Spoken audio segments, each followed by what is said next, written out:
So, very good evening to all of you. Hope at 4 o'clock you are not a bit confused. Most of you might have attended the lecture today.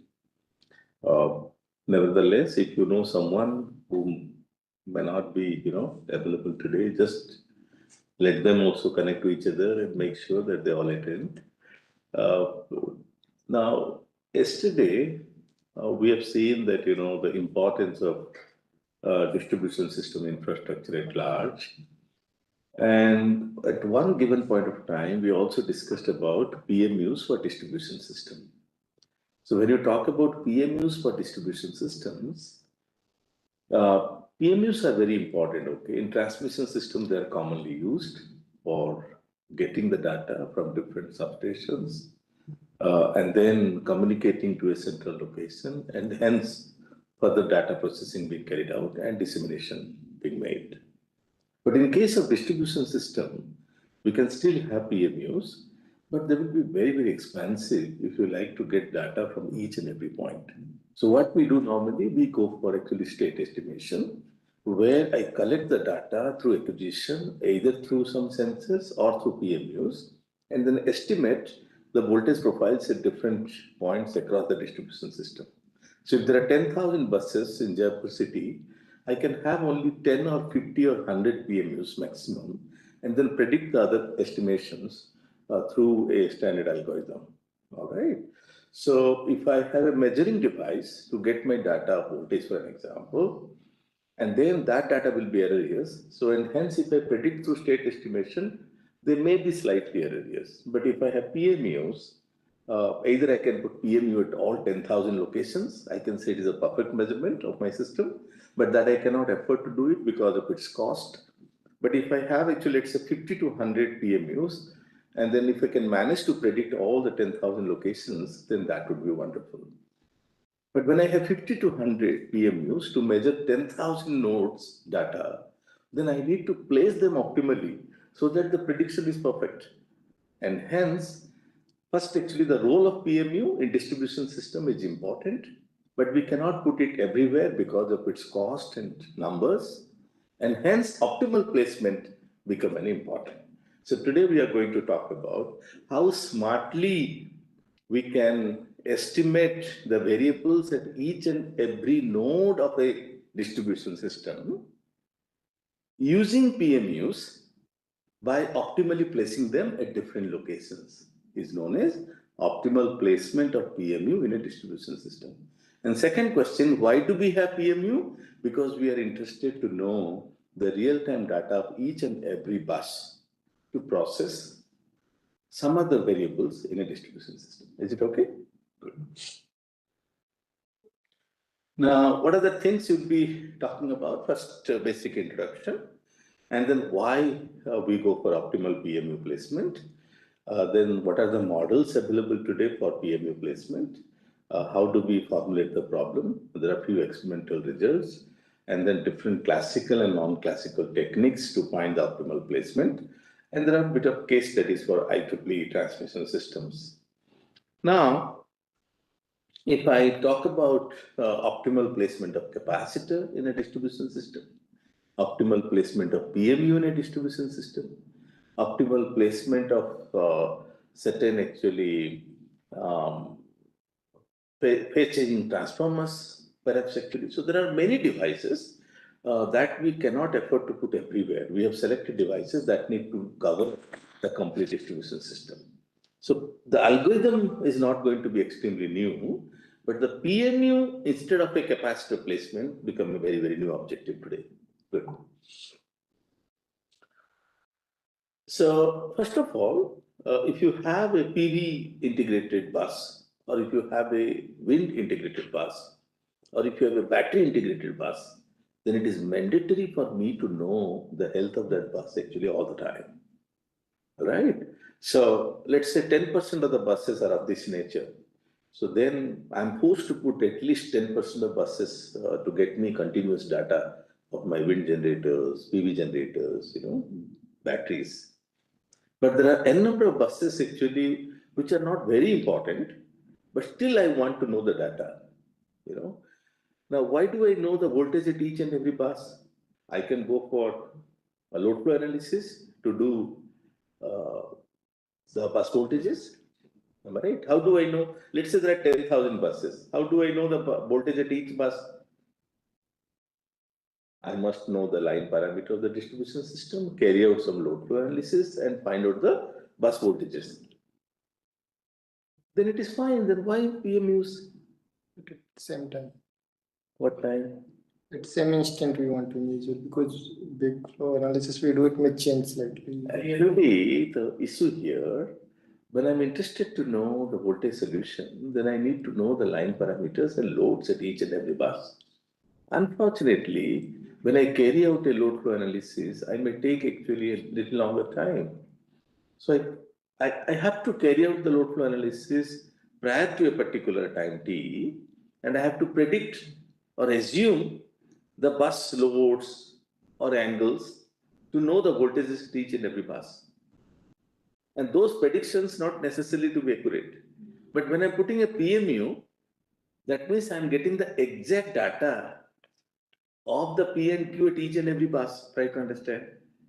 Are you clear? So this is some sort of actually more accurate voltage prediction, real-time voltage prediction, if you can have PMU in a distribution system.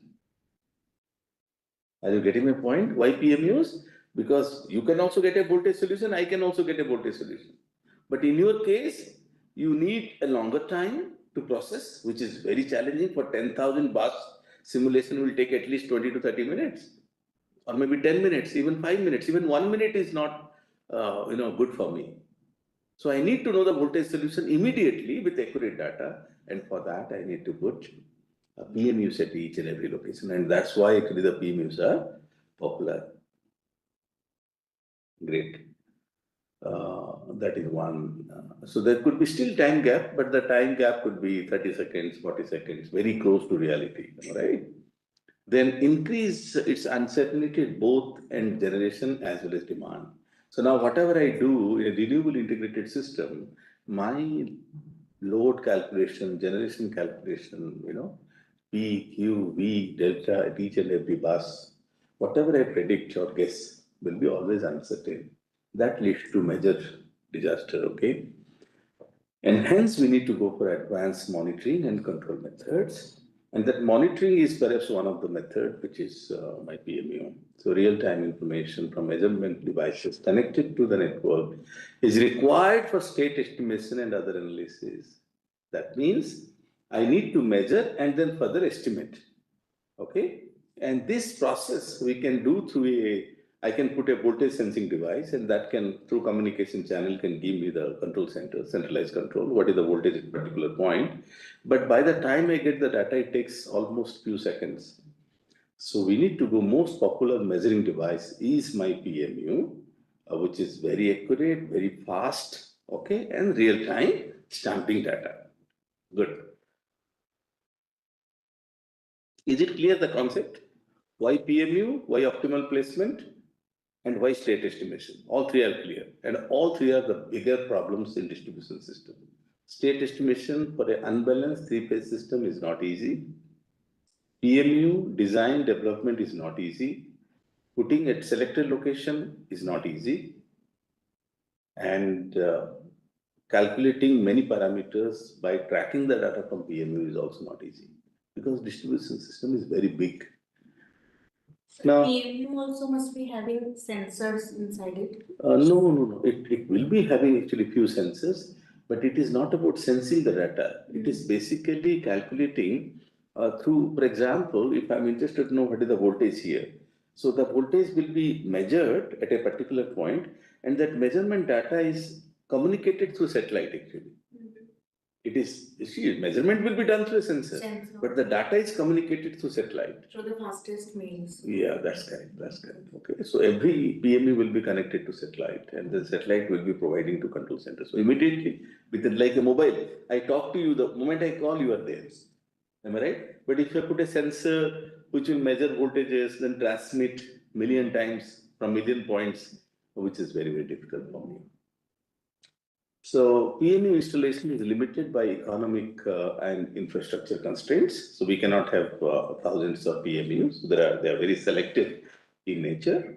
And then we can have critical buses, generator buses. Tie-line buses are prioritized for the close monitoring. PMUs are very costly. Optimal bus locations are need to be found to reduce overall PMU installation cost. So this is what we've already discussed, that considering the cost and limited number as per the infrastructure is concerned, we need to identify the best location for PMU placement.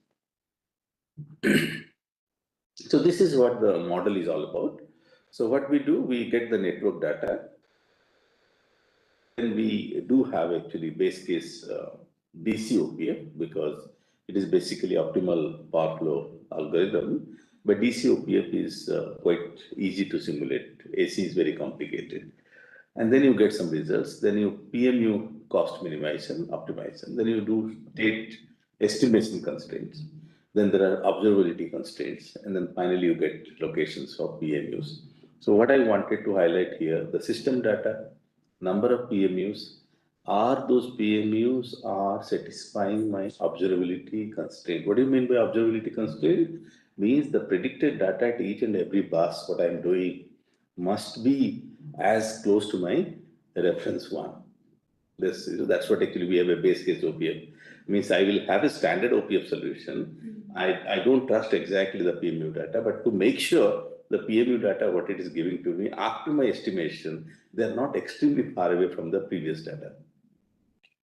Okay, so that Both things. that means because you will be taking some measured decisions. So those results that you are generating, they are not extremely away from what is desired at a given point of time. So which one is given preferred? If even slightly varying, which one is taken? No, PMU data only we prepare. But today we do not have PMUs. For example, in Jaipur, we do not have PMUs to predict this data. We just do it based on classical optimal power flows. All right. But to me, when you put PMUs, even when you estimate, this estimation may go drastically wrong sometimes. So to make sure that the data are channelized with a proper bandwidth, so we need to make sure that the data which is available to me for a base case is always very close to what I'm obtaining. Am I right? Now, for that, we need to have a linearized DCOPF. So I will be teaching you what is DCOPF, that is distribution system OPF and OPF based problem formulation. So here, what we do in case of OPF, actually we minimize the cost of all the power generating units. So if there are 100 generating units, we say the cost associated with each and every generator at a given point of time to meet the load must be minimum. Okay. So when we do that, there must be some question here. How do you calculate the cost characteristic of wind generators? How do you calculate the cost characteristic of actually PV panels? For a thermal power generator, I do have a cost characteristic which is non-linear, and I know actually how to optimize, a non-linear equation like AP square plus BP plus C, okay, n number of times, and then optimize, differentiate, equal to zero, gradient method or any method we can apply. But in this case, actually, those cost characteristics sometime linear. When I say there is a PV power plant, so PV power plant actually, if I put the cost is normally very close to linearity. That means if I have 1 megawatt, the cost is 1 crore. If I go for 2 megawatt, it is 2 crore. If it is 3 megawatt, it is 3 crore. The characteristic of the generator, that means PV generator, is very close to linear. And hence, we are talking about linearized OPF. Isn't it? If the objective function is linear, then I need to have a linear OPF to handle such kind of problems. And the DC OPF is also equally making your nonlinear system into linear. So there are two ways of doing it. The original equation may be nonlinear, that we can approximate to a linearity and solve it, or the original equation may be linear. And there is one challenge. When you have a linearity and when you differentiate linear equations, then it becomes a constant. And that is free from a variable. So when you really study the optimization process, so when you do the first differentiation, second differentiation becomes 0. If it is a linear equation, AP, first differentiation is A, second differentiation is 0. So optimization is not possible for a linear equation because the process of optimization is applicable to non-linearity only. And hence we need to go for a method which is not really dependent on the second differentiation. And how to handle linear equation optimization, there are different techniques. So it is simple, but the technique is not as classical as we have learned in our childhood like +2 or many methods that we have learned. So you have to go for a method which is capable of handling linear equations or optimizing linear equations to make the problem simplified is known as classical DCOPF-based problem formulation. And there are a bit of constraints, as you could see that the PI generation minus PI demand must be equal to certain constraints. And then P generation of each and every generator will have a maximum limit and minimum limit. Okay, we talked about for synchronous generator in the past, how P generation must be below P max and greater than P mean. But in case of a thermal power plant, okay, it is true. But even in case of a PV power plant, if it is 1 megawatt system, I can say I cannot go as high as 1, or there should be a minimum limit or a maximum limit. Worst case, I can say 0 to 1 megawatt. Okay, so this is what actually you have to consider. And then we will be going for actually PMU installation cost optimization, another problem formulation, where we say the minimization of the cost. Okay, cost of each PMU, X is the variable. Okay, if you put n number of PMUs in a system, then the cost of total PMU will be PMUs multiplied by the point of installation. If it is placed, it is 1. If it is not placed, it is going to be 0. All right, then state estimation constraints you can consider, and then observability constraint, which is where X is always greater than 1 and N bus is always my I bus. So this is how the problem will be optimized. So what you are doing, you are optimizing the cost, isn't it? And you can optimize the cost of PMUs, satisfying all the constraints. So my target is how to optimize the cost of PMU, how to optimize the cost of generation, and how to satisfy state estimation, observability, and system variable constraints to be satisfied. Now, with this background, you can consider any system. So, yes, this is very important. So, we have a system, left-hand side is IEEE 14 bus system, and right side is going to be a 30 bus system. So, IEEE 30 bus system is very, very standard. I feel very attached emotionally to this system because I by-hearted locations, distance, line parameters, generators, everything I by-hearted, before 30 years. So this is how actually we love this system, because anything we do, we work million times, on a single system. I still remember how many nights, how many systems. So slowly you will come to know actually when you do research in a very conventional way, go deeper and deeper, you need to know each and every line constraint violation, each and every generator constraint violation, So this is how this problem is interesting. So for you also, I recommend that at least one IEEE bus system and one conventional Indian system, let's say an IT campus or IT Roorkee campus or UP board system or Jaipur electricity board system, you can consider and then try to apply all your logics. So optimal bus locations are what do you mean by actually? Can you zoom this diagram? Left side 14 bus system. Can you zoom this diagram for my students to understand? Yeah. Where is bus number 2? Yes, you could see those blue dots. Okay, they are the optimal locations after simulation for this. Just a little bit zoom kariye, huh? So, dear students, you can understand that for any system, if I have few number of PMUs to be placed, then these are the PMU locations. That is 2, 6, 7 and 9. 7 and 9 are the PMU locations. Because if you say there are 4 PMUs, then these are the numbers. If you say 2, then further it will reduce. If you say I have 20, 14, then it is a put everywhere. Okay, go to the right hand side. Right hand side actually you can reduce the diagram a little bit, and here also you can find reduce it to 100% now. Okay, so the dots actually define the optimal location of PMU. So bus number 2, 4, 6, 10, 11, 12, 18, 23, 26, 29 are my optimal locations. Now, why these numbers are being derived? Why there are 4 numbers in case of IEEE 14? Because it says that you need minimum 4 PMUs to capture the data of 14 locations. There it says 3 plus 3, 6. You need at least 10 PMUs to understand the data, capture the data of 30 buses of IEEE 30 bus systems. Okay. Next, please. Oh, sorry. So these are a bit of actually absolute error calculation. 14 bus and 30 bus. So between DC OPF results and state estimation measurement for the bus voltage angle in line.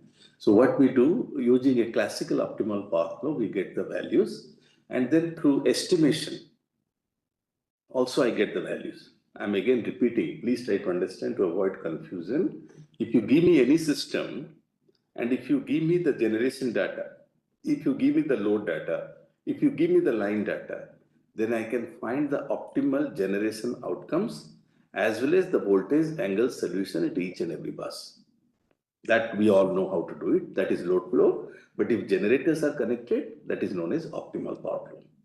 So we do optimal dispatch plus load flow solution is known as optimal power flow solution.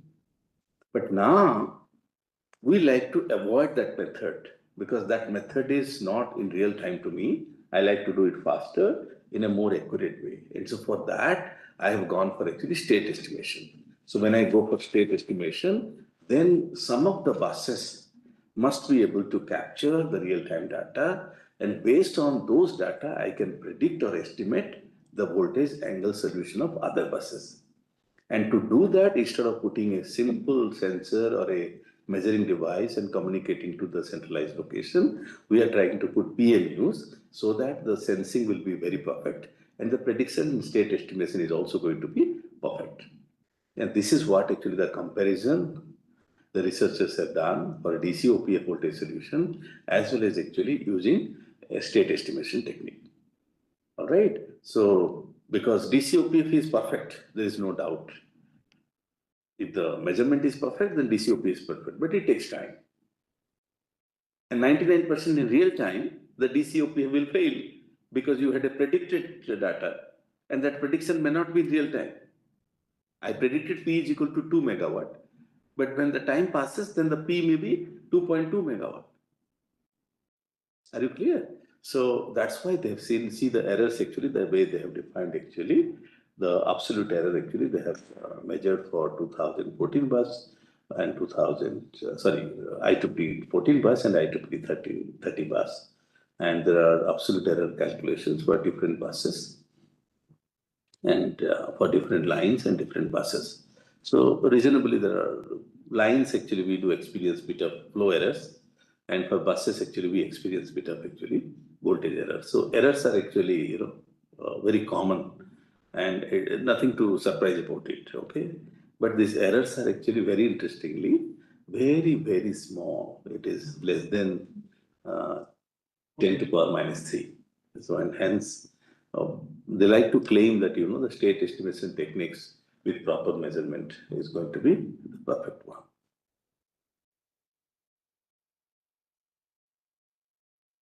Now, how do you solve it? There are n number of classical techniques. The function is clear to me now.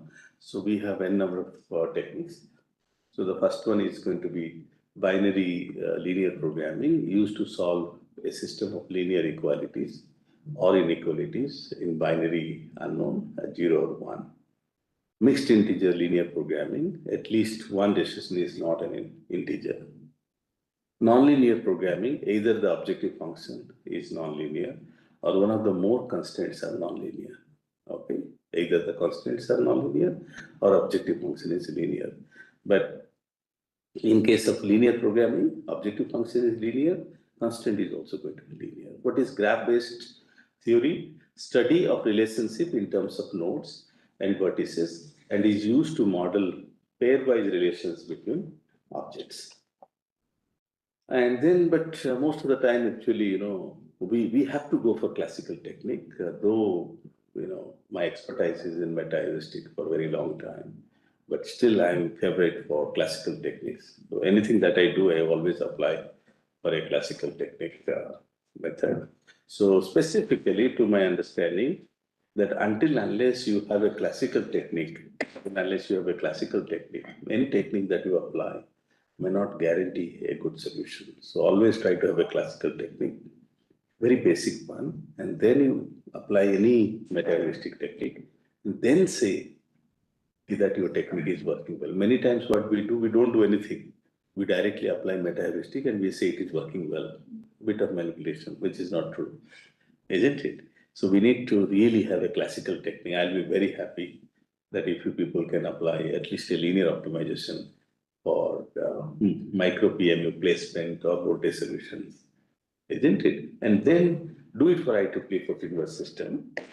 And then you make the system IEEE 6000 bus system, for an example. And then you feel that the system is tired, it cannot solve, and hence I'm going for meta-heuristic to solve. So then people will actually start appreciating. Okay. So these are the methods. I'm not getting into detail because they become very, very popular now. Genetic algorithm, binary search, integer programming, PSO, and tree search and topology methods. Now, each and every test system, the optimal minimum number of PMUs, the lowest minimum number of PMUs to enable full observability, the minimum number of placed PMUs in IEEE transmission is used as a basis for algorithm comparison. We there identified 4, I guess, isn't it? But what they're saying, even with 3, actually, for some extent, it can be identified. 30 bus, we identified 10, but they are saying 7. So these are the research outcomes from different articles where they say IEEE 14 bus, 30 bus, 39, 57, 118. So on an average, if you see, approximately 15 to 20% buses need, measurement actually, if you see, so that rest 80% bus expenditure you can save through proper estimation. Now, coming back to, so this is, now it is quite interesting. I think there's a great comparison. Many articles have also given this. There is a reference actually at the base, you can see. SP Chaudhary actually, okay, 2011. So there actually they have gone for different methods, and then IEEE 14 bus, 30 bus, you could see the data. So this shows that how smartly these algorithms are working, and few bus actually algorithms fails. But if I go for a one, let's say contingency constraint algorithm, or where you could 3, 7, 8, 11, 28, it is working perfectly all right. And almost everyone is doing well, 3, 7, 8, 11, 28 is the optimal solution. So this is one of the kind of comparison one can do. And you can also refer to a couple of reference. One of our article, that is A. Kumar, Arpit, Deepkiran, and myself. I think we have done actual optimal placement of PMUs using state estimation. And the second article, which is a global article, that also you can refer to understand a little bit. So each and every class that we discuss, we are not presenting anything that we have not experienced. That is the beauty of this course. Many times we teach many things, but this course actually we are teaching with support from the research outcome generated by the scholars in a simulated or hardware way, and then that is being shared to the global public. So if you see there are 40 lectures, that means at least there will be 40 articles, and at least there will be 20 research scholars associated with this outcome. So it is basically a research-based teaching scheme, I can say, where you listen to me, then you refer to my article and my student's article, and then you connect what you are saying is perhaps actually convincing or not. So that is how you can enjoy reading those articles, reading the lectures, because lectures, we talk very briefly about the concept, so in 20-25 minutes. But if you read the article, then you go deeper and deeper. And probably the first conference article may be an outcome of 6 month work. And but we have finished within, let's say, 30 to 40 minutes. So if you are really interested to work on a particular problem, do not hesitate to get into those articles and try to understand more. But through the lecture interaction, you understand the philosophy of that particular subject, and then you appreciate, okay, this need to be done. But how it need to be executed, for that you have to work months together. Ranjit, thank you very much. Okay, students are very, they're appreciating. Good. So we'll continue with the next topic, which is demand side management in smart grid. So each and every component. So I think most of the lectures being covered till 27th out of 40, they are actually additional information to our previous smart grid techniques. Okay, the next 10 to 12 lectures will be slightly similar to our previous lectures, but unless you go through those 27, 28 lectures and go through those 12 to 13 lectures, and then you connect that what is the broader picture of a smart grid environment. So everyone knows about smart grid, everyone knows about test bed, everyone knows about PHIL, everyone knows about control algorithms. But beyond a test bed to a true distribution system, how do we magnify and handle it? Because I cannot say my lab is smart. I have to make the Rajasthan or maybe Jaipur distribution system smarter. So for that, actually, what needs to be done? One more, getting the bigger picture. And so tomorrow, who knows, the Rajasthan State Electricity Board may come to Mohan saying that actually I like to put PMU in my Rajasthan Jaipur city. Can you help me where to put it? It's a direct application. Getting the point? So now, or you can go with a pen and paper to electricity board and say, I have this concept with me. Can you not assign me a job to deliver this? This is what industry institution interaction next comes. All right. So first basics, understanding, concept, development, algorithm, and then getting into industry and capturing the better, larger perspective of your ideas. Okay, then your research is really fruitful. And then your student get into that same company and spend time actually. Because the student only will deliver. No? So this is how the cycle completes. And that is what happens in mostly European and North American countries. There is nothing like doing research. They all work on an industrial problem. All right. Now, Indian power sector, very quickly, sorry. So we'll talk about demand side management in smart grid. Most of you know it, but still I'll try to go through the basics. What I wanted to highlight that Indian power systems do have different contributions from different consumers like industrial, residential, commercial, different consumers.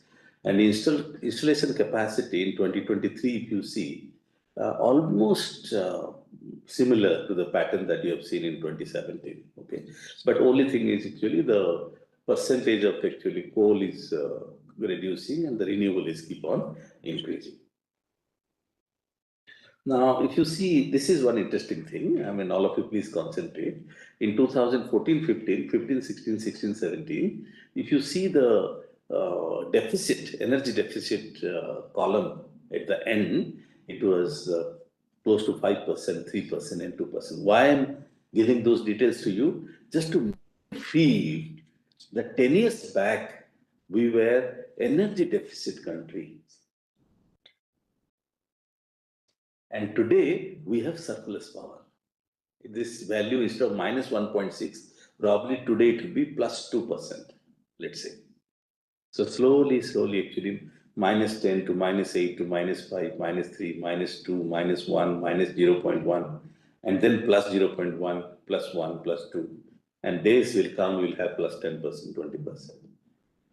And the moment it becomes plus 20, 30%, then you would be called as a developed nation. and we are talking about Bixit 2047, so this value must go 100%. Then only you become a developed nation. At least 100% surplus energy if you have country like Russia and US and China. These countries are actually called as extremely developed because they do have 50 to 100% excess energy. They may not be using it, so they're storing oil. That means they have a diesel generator to run. So that is the excess energy. But they run renewable, they run nuclear. But if necessary, they can pump even 100% increase still if they can meet.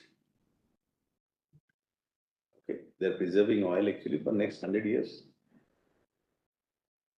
India for the first time started preserving oil, actually crude oil for the first time. That's what all these issues are on.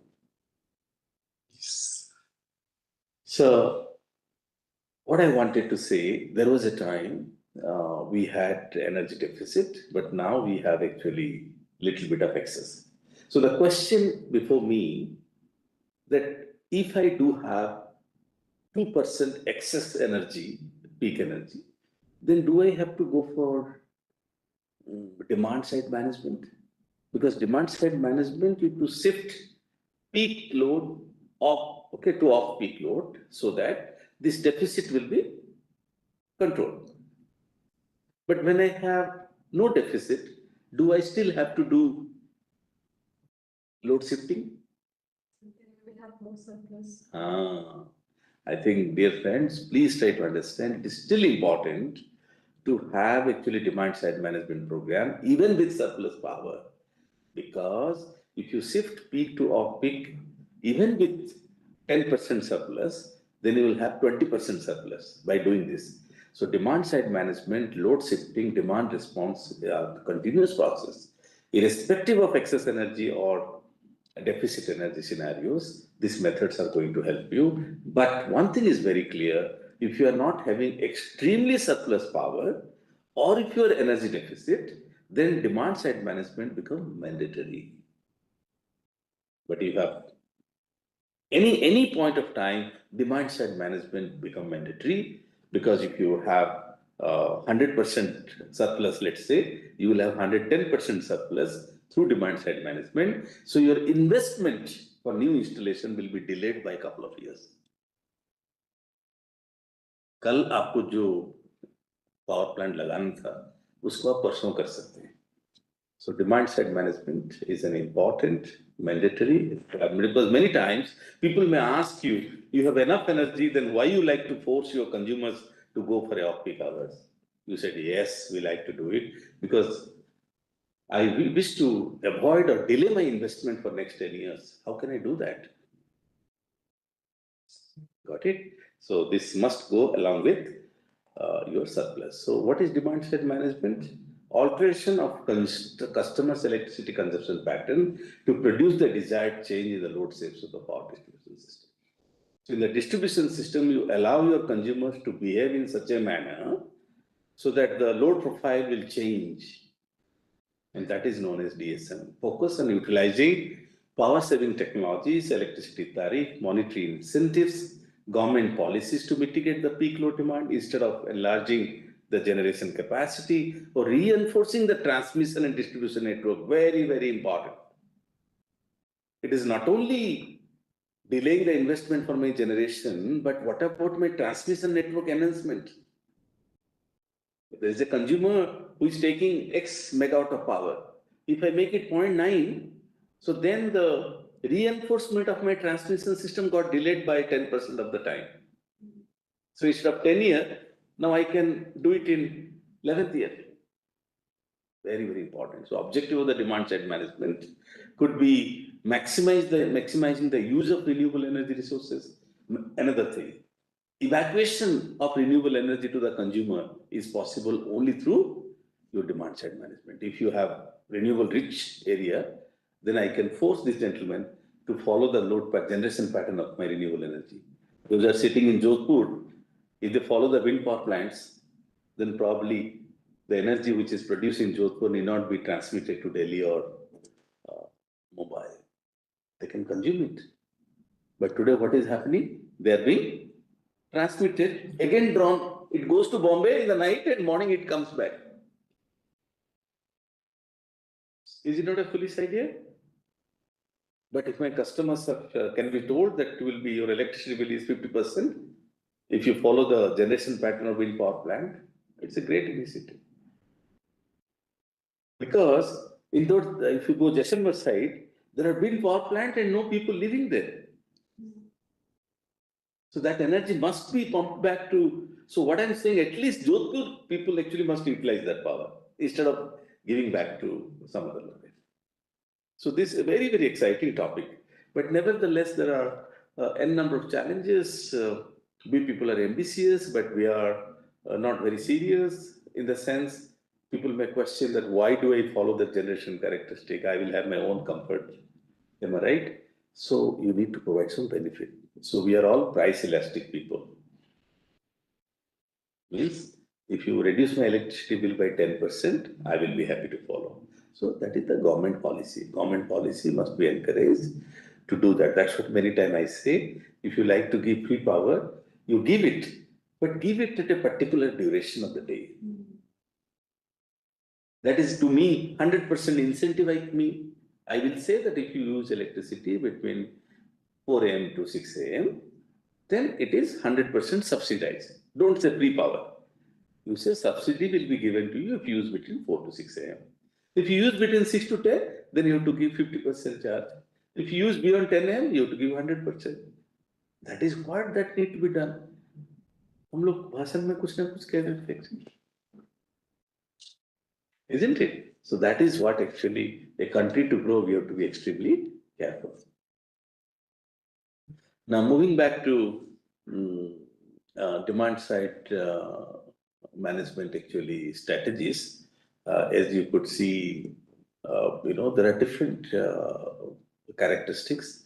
One is known as peak clipping, means slicing the top end, okay, and then conservation, use less, okay. Then valley filling, you can boost the generation to low point. Then load growth, you can increase. Load shifting, you can system right and left, and then you can have flexible loads, okay. So these are different way through which the load characteristics can be changed, or the shape of the load characteristics can be changed to a shape which will help me, to delay my investment, to delay my reinforcement, as well as reduction in cost mechanism. So, what we are saying that in case of necessity for DSL, ever increasing peak demand and peak energy deficit, that's what we already studied. Scarcity in fossil fuels, because we know that the fossil fuels are going on reducing, so it is better to flatten the load curve. Global warming concern, we all understand. Penetration of highly stochastic renewable energy sources. So these are the issues, because that makes my system more dynamic. So it is very, very necessary to have a demand responsibility or a program in the systems. I'm very happy and delighted to share some of the good information. In 2014, Kinekar, myself and H. Gupta. So 2014 means just when the smart grid term came to this nation. All right. And I'm very happy to pronounce and announce that we are few first people in this country who spelled out what is smart grid for people, isn't it? So that gives a lot of joy to understand. And then probably this will be the first article in IEEE transaction on smart grid. Okay. Power system, IEEE transaction power system and smart grid, where a true implementation of smart grid is being demonstrated. So through a DSL program, because that time also we were not very matured enough to conclude that actually how the smart grid may look like. So that time our idea is playing with a distribution system through technology is known as smarter to me. So we were using smart technology to flatten the load profile. So this is a work actually, very, very interesting work. So here what we are saying that there is a utility which is sitting on the top. There is a utility which is sitting on the top, and they are the residences and industry customers at the bottom. So we have three different variety of customers. One is commercial customer, one is industrial customer, and the third one is going to be residential customers. Okay, but what we believe, residential customers are, that time we realized that it's not important for us to target the residential customers because it's a theory, In reality, residential customers do not have technology to adopt DSM initiatives. Even if you tell me to shift the load, only I can do through counseling. I can tell my mom, please switch on the washing machine at 9 p.m. That's what I can do. But there is no technology which can help my washing machine to run whenever the system desired. So we targeted two systems. One is actually commercial entities and industrial entities, where today there is a time of use tariff. TOU tariff is in place before 30, 40 years in India also. For 11 kV consumers, we provide a scheme, a pricing scheme, which is variable. Means depending upon the electricity use, the electricity bill become different. And hence we realize that if we promote this technology for those people, they may be very much interested to adopt the technology because they know by adopting this technology, actually I can save some money because they're already paying the variable price, no? So if you tell them, sir, if you use this technology, your bill will reduce by 50%. Instead of 10 lakhs, it become 5 lakhs. So they may think of investing those 5 lakhs. But for you, Manmohan will say, no, let the country go to hell, I will use my own AC in my own way because it is 2 rupees anytime, my dear. You will agree with me, no? So how can I impose a technology for you? So that's what we stopped at that time for residential customers. So I'm very hopeful very soon we will have a time of use tariff in this country for residential customer. And it is already, we are too late. I think it is expected that we must have a time of use tariff, at least two slabs, peak slab and off peak slab. So what we do, we put actually smart consumers, commercial consumers means I'm taking a five-star hotel for an example. An industrial consumer means I am going for a manufacturing industry. So manufacturing industry is actually I can have each and every device will have a sensor, and those sensors will be communicated when you are experiencing peak and when you are experiencing off peak. So the time of use tariff, which is available to, you see TOD, okay, that is time of the day. TOD means time of the day tariff, which is available to my system. And based on the time of the day tariff, the system will instruct my devices when to operate and when to not operate, depending upon the acceptance of the consumer. Means if I have actually 5 drilling machines, they are continuously running 24 hours or 12 hours in a day it has to run, right? And there is no specific time when they have to operate. There is, let's say, pumping water 24 hours or 10 hours a day. Anytime it can pump and fill the tank. There actually you can apply these techniques. But if there is a precise welding happening in an industry of car manufacturing, there I cannot say switch off this and switch on this. This is not possible. You got my point? So different control actually like induction machines. There are 20 induction machines in a industry, or there are 20 cranes in a factory. I can say 10 can operate without any restriction and 10 can be controlled. So those 10 will have actually sensor to be. And this communication you can see from the utility to the industry or commercial location is through GPRS, standard communication, and the internal industry and the hotel will have a Zigbee communication, which is very popular in case of my smart meters. Is it okay? So this is how actually they do it, but how it has to be implemented become a very, very important question. Now I'll ask you a couple of questions. How the utility will know when my price is going to be uh, costly, So how do I tell my consumers actually when to use and when not to use? So that is an important question. But one thing all of you please remember, the logic that we have adopted is based on the inverse load characteristics. Means if the load is more, okay, if the load characteristic is peak, okay, then my target will be to reduce that load. My objective will be to reduce that load. So I'll have a desired characteristic of load, which will be inverse of my load characteristic. That means it is going up. So I have to say, no, you go down. So then only it come steady, no. When it is going down, I will say, no, you go up. So then I will make flat. So to flatten the load characteristic, I have to behave reverse to my load characteristic. But the load characteristic is not known to me. How do I reverse? Load is not known to me. Now, load is a predictive thing. Actual load is not known to me. So what I have to do? The load characteristic and the price characteristic, they are proportional to each other.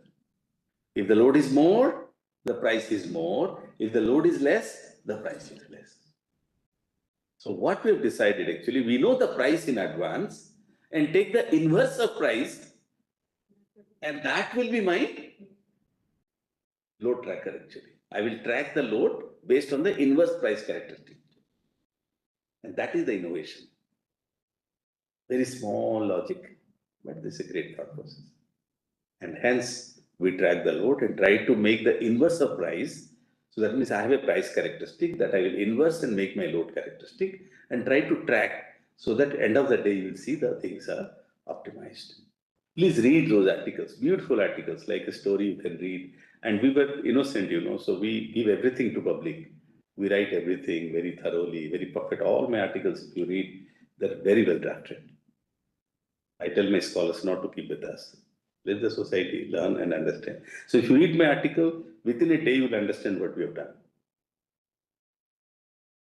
So there are two objectives. So here actually we can ask, any doubt in this approach actually, DSM driven power system architecture, any doubt? If you have any doubt, please ask me. Otherwise, please read those articles and you can ask me any doubt if you have with this. Okay, any doubt if you have.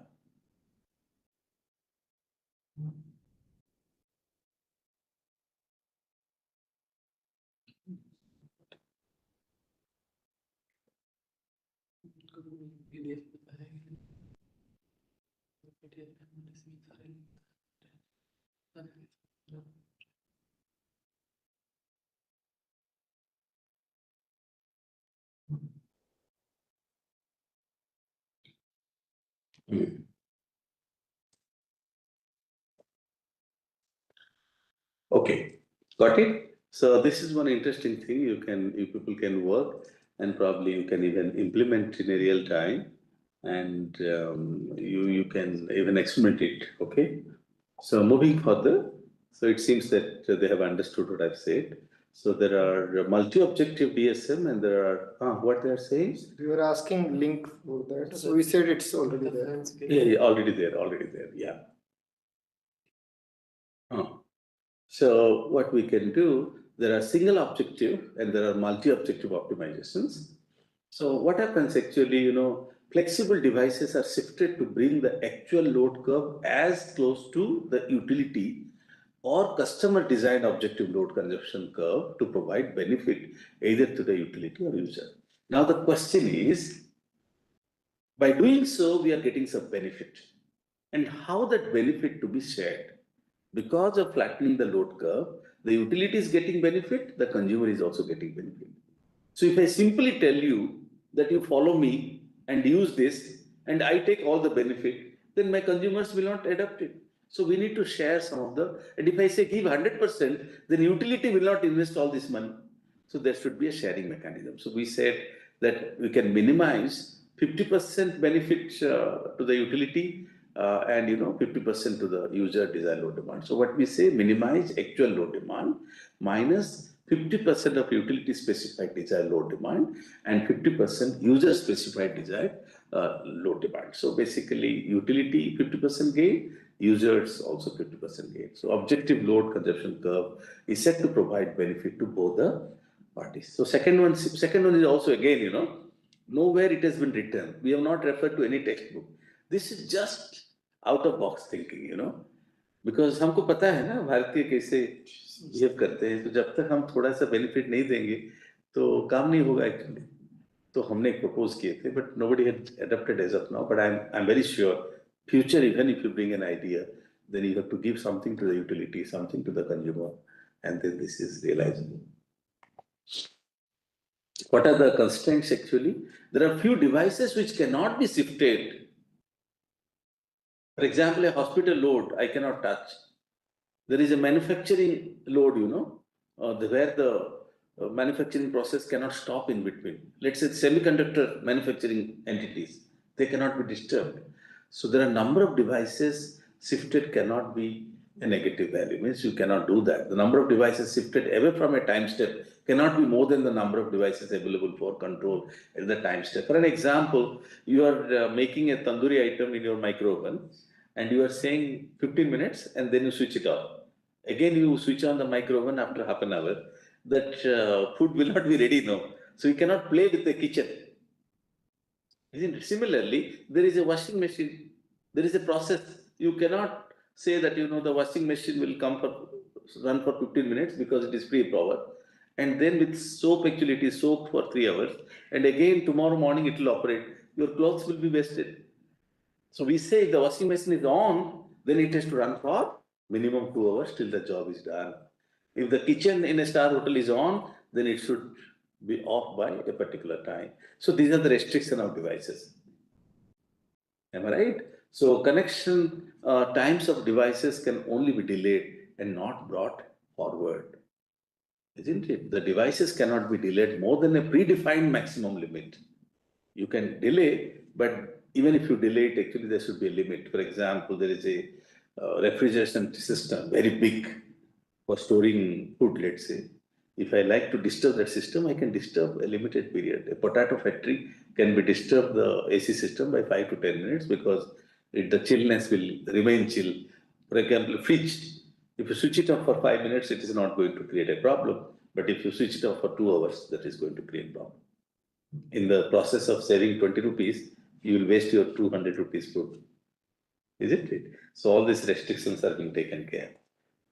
And this is what the characteristic looks like. So what we're doing here, if you see, the forecasted load is going to be my blue one. Okay. And the red one is going to be my reverse characteristic that I've generated, which is the objective function. Blue one is the original one. The red one is the targeted one. And finally, we land up with the green one. So what I'm saying here, and why they are not very smooth, because practically they cannot be smooth. There will be noise, there will be full of noises. But the green one will be having less peak energy deficit compared to the blue one. Imagine blue had actually 5% peak energy deficit. The green one will have actually 5% excess peak. So the peak has now been reduced. The concept is through this mechanism, the peak of the operation, that is the green curve, has a lesser peak compared to the blue characteristic, and hence we have achieved our objective through this method. So the previous one is actually objective is to set by the utility, giving full benefit to the utility. Then now giving full benefit to the consumers, how they behave. Because we are assuming that they are elastic, okay? Giving full benefit to utility, what they do, giving full benefit to the consumers, how do they behave actually? If you see, it is better. If you give maximum benefit to the consumers, they behave in a much better way. And then you make 50-50%, they behave in a different way. So at the end, if you see, the percentage peak demand reduction for commercial industrial, in case of actually utility driven is 6%, 5%. In case of actually customer driven, it is 6% and 12%. If you do multi-objective, it is 10% and 12%. So the problem becomes very, very successful if you share the benefit to both of them. And seems to be the last one, multi-objective demand side management become wonderful. And all the results are placed in 2014 article. This is fine, this is fine. These are all concepts. These are all hardware deployments, how we can do it. Yes. So what I wanted to highlight here, now we have done everything as of now. So what you have done, demand side management for consumers, we have experience with technology, everything is fine. But now my concern is, tomorrow, if you are going to have millions of smart grid in this country, can I use those technologies to achieve peak reduction? One more, हो सकता है क्या? Is it possible? पहले तो आपके पास कुछ नहीं था, केवल price signal पे you have achieved so much of benefit. Now you have technology with you. Can I not utilize those technology to help my customers to behave in a better way? And that is what actually first time in 2014, perhaps it's a 2012 work actually, 13 work, DC microgrid concept being brought in. So now we started assuming that DC microgrid, if it is available, then what will happen to my DSM? So work started from DSM, then we have slowly moved to the microgrid side. Okay, so we never thought of AC microgrid at that time. We started thinking of DC microgrid, and then slowly we moved to AC microgrid and then hybrid microgrid. So 2013-14 is the year where we thought, imagining that tomorrow everything will be smarter. Good, it's very wonderful. But what is the country will gain out of it? Whether my peak deficit will be addressed or not. So that was the thought process at that time.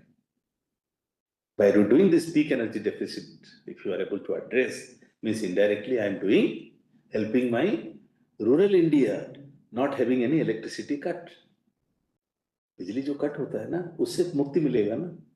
So एक तरफ से smart grid, एक तरफ से energy for rural India. You see the contradictory thought processes going on in mind. One way technology and how that is going to help my society. Teni ji, मजा आ रहा है? Then you start enjoying it. You could see how excited I am when expressing those thought processes. So बाहर के लिए तो विदेश के लिए वर्ल्ड के लिए तो हम माइक्रो ग्रिड मॉडल, बट मन में ये है कि इससे मैक्सिमम फायदा भारत को मिलना चाहिए. मैक्सिमम फायदा स्मार्ट ग्रिड से भारत को मिलना चाहिए और मिल भी रहा है actually. If you see today renewable integration, हमारा जो चैलेंजेस था ना, माइक्रो ग्रिड नहीं होता, रिन्यूएबल एनर्जी पे नहीं जाते, तो हमारा हालत खराब हो जाता है. Because people have grip on nuclear energy, they will make war.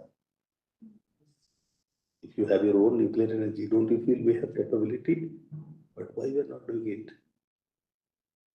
Because there are lots of issues, challenges. Who wanted to be, Iran or Iraq? So people do not want. People say you take our technology, but don't do yourself. G5, G8 countries, their dominance, they're not allowing us to be part of it. So we have two different techniques. हमारे पास strength क्या है कि मेरा mother को कह दूंगा कि mummy सुबह 6 बजे खाना बनाओ, नहीं तो रेट इलेक्ट्रिक बढ़ जाएगी, वो तो फैन पे पंखा भी बंद कर देगी. So that is the strength of Indians. तो हम इसको यूज करें ना. So वो सब दिमाग में चल रहा था एक्चुअली, क्या करें उस time. Anyway, it's interesting. So we have a smart grid now. So what is the benefit? Then slowly what has happened? When you go for smart grid, then smart grid means you will have a battery also. Dear friends, please concentrate now. When I say smart grid means I have a battery. So when I have to shift my load, instead of giving price incentives to my consumers with a lot of requests, I can simply charge my batteries. Because there is a smart grid, I know when to charge and when to discharge. And the charging now I will do based on the excess power availability. Discharge during the peak energy deficit. And that is how I believe. One approach is consumer approach, the other is actually smart grid approach. So that's what I am saying. Utility driven demand side management using DC microgrid for peak energy deficit. Right? And we realize that with and without DC microgrid, so the peak energy deficit will reduce with microgrid or not.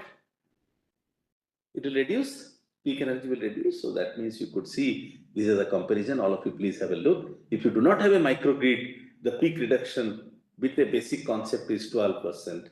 But if you go with a microgrid, then I can reduce my peak as high as actually 19%.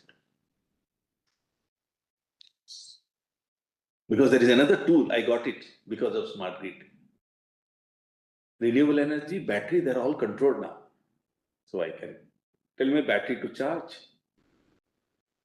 and discharge as and when required, all right? So that is how actually that battery concept, smart grid, DSM, everything, it's like a single object. End of the day, the target is how to give electric access to each and every Indian citizen. And to help my rural Indians to celebrate Diwali. That is the only objective. And rest will follow automatically. So when you connect social things to your research, then you enjoy. Even if you fail, still the article get rejected, no problem. But I have a thought process which may work tomorrow. And today, don't worry. Nowadays, if the article even after the article get rejected, still you can have your own website and put that rejected article also. You could be your own publisher, no? What they call that? Archive. Archive. So you do and you put it in archive. People like it or not different. Sometimes I believe actually if I write a textbook on smart grid, I will put it archive. I will make it freely available to everyone. Isn't it? Article, you write an article, it's not accepted, no problem, but put it in archive, no? At least people will appreciate. Who knows, your archive articles will have more citations than a published article. If it is so, then you feel proud of it. All right? All right. So sometimes I feel that UCP article of 2003, almost 23-year-old article, even today I'm getting citation. So that means someone is still feel it is useful, am I right? So now it is 1400 plus citation, but IEEE transition and power systems 2003 article, single author. All right, that time literature review means a new thought process, deregulation, and then some study. But I'm very happy that people are still using that and referring my article for their own research. That gives you joy beyond anything else. Okay, so 1400 transaction papers or publications came out of your work as a reference. That is a great success. So conclusion, demand-side management has potential to provide many benefits to the entire smart grid, particularly at distribution network level. Load shifting DSM strategy is more reliable compared to other strategies. Multi-objective DSM strategies provides more peak load reduction compared to a single objective DSM. And DSM using DC microgrid with battery storage is a promising solution to feed the load at peak hour of the present distribution system in order to get more peak load reduction. Am I right? So you could see last 10 to 15 years journey, it started from this point actually, very simple thought process. And then, yeah, probably this added to my experience in both UK and Canada, added to this 2012-14 journey, 2005 UK, 2009 Canada. So those global experiences helped me. What are the real challenges, you know? So we work with industries. So 2005, I worked with Ofgem, UK industry. We developed some algorithms which are being used even today by the UK regulators, even today. And they claim that 70,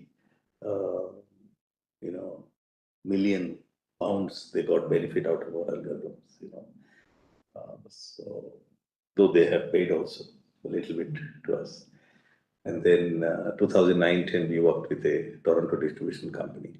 So there actually I realized that there's a lot of scope and this is an area emerging. And finally today you see there are almost 50,000 students trained under smart grid course. How many? 50,000 certificates being distributed. So 50,000 graduates of this country carry NPTEL smart grid course certificate, with them and proudly writing the past smart grid course. So I think things become bigger and bigger. And this has happened because of the response I got from actually student community over a period of time. Then I realized I have to do something. That's what actually I'm continue doing something. So there are nothing very great things in this course. But if you see the first 20-30 lectures, they are being again a new edition. So then we had a Indo-US project. There we realized, no, smart grid is not enough. We need to go for ADMS and resilient. That is what actually we were talking about all these initial lectures. So we started from a simple peak deficit to a smart DC microgrid, to a AC microgrid, to a laboratory model, and then taking much bigger distribution level actually with having SCADA, ADMS, all wonderful facilities. So if you see a galaxy of problems before you in case of distribution system, optimal operation and modeling. So to me, you cannot solve all the problems, but at least you should know what is happening in the world and focus on 2 or 3 problems which are interlinked and they could be your future, for the timing. So these are the references. You could see all of you please refer the 2016 article, IEEE transition on power system. So utility-oriented demand-side management using smart AC and micro DC grid cooperative. So to my understanding, until 2016, nobody has used AC DC microgrid in IEEE transition past.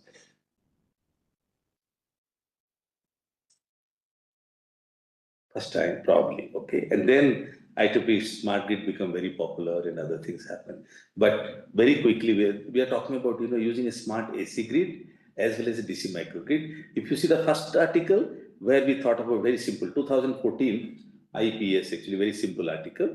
But 2016 it started in 2014. It took 2 years time for people to accept. Why I'm saying it is fast? By the time many papers came, but in global level, people took a lot of time to recognize that in such modern technology, someone in the corner of India actually sitting and working.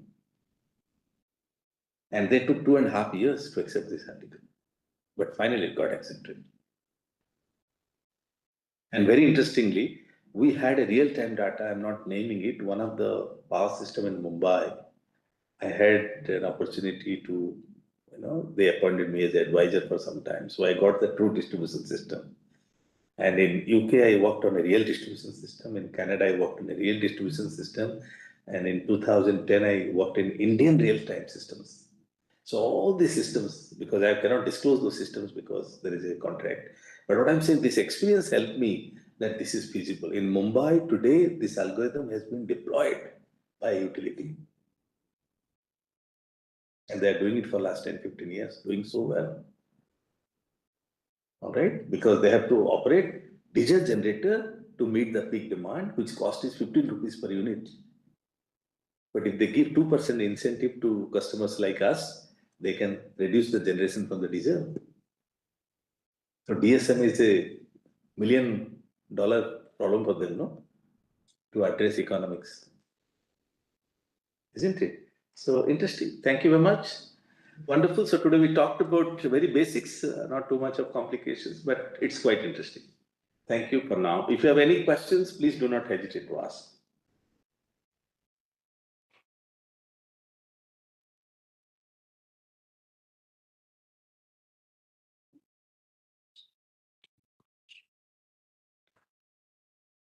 This morning I got one question. Yes.